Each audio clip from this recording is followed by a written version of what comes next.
নমস্কার বন্ধুরা, বৌদির হেসেলে আপনাদের সবাইকে স্বাগত জানাই। আজকে আমি বানাবো সম্পূর্ণ নিরামিষ মুগ পটল। মুগ পটল বানানোর জন্য আমি প্রথমে কড়াইতে সর্ষের তেল দিয়ে মুগ ডাল ধুয়ে ভালো করে ভেজে নিলাম। এবার এটা একটা পাত্রে নামিয়ে নিয়ে ওই কড়াইয়ের মধ্যে আরও কিছুটা সর্ষের তেল দিয়ে দিলাম কেটে রাখা আলু, একটু লবণ আর হলুদ দিয়ে আলুটাকে আমি লাল লাল করে ভেজে নিলাম একটা পাত্রে। এবার আমি নামিয়ে নেব। ওই তেলের মধ্যেই আমি দিয়ে দিলাম আগের থেকে কেটে ধুয়ে রাখা পটল। এই পটলগুলোকেও আমি একটু লবণ আর হলুদ দিয়ে ভালো করে ভেজে নেব। পটলগুলো ভাজা হয়ে গেছে, এবার এটা একটা পাত্রে আমি নামিয়ে নেব। এবার ওই কড়াইয়ের মধ্যে আরও কিছুটা তেল দিয়ে দিলাম গোটা গরম মশলা, তেজপাতা, শুকনো লঙ্কা। কয়েক সেকেন্ড নাড়াচাড়া করে আমি এর ওপর দিয়ে দেব আদা বাটা।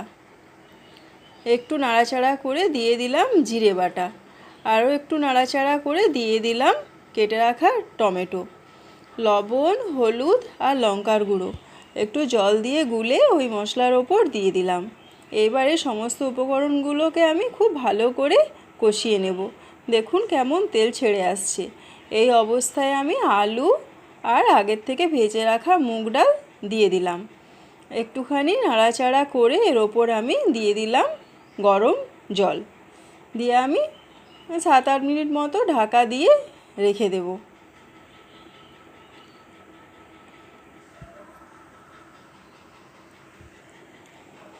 তো দেখুন ডালটা সেদ্ধ হয়ে গেছে। তো এরপর আমি দিয়ে দিলাম আগের থেকে ভেজে রাখা পটল, দিয়ে আরও 5 মিনিট আমি ফুটিয়ে নেব।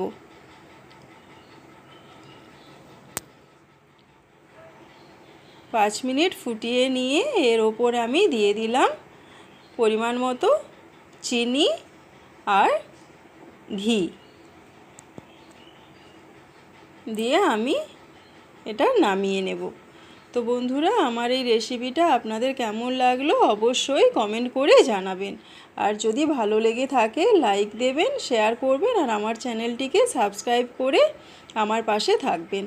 এটা এখন পরিবেশনের জন্য একেবারে তৈরি।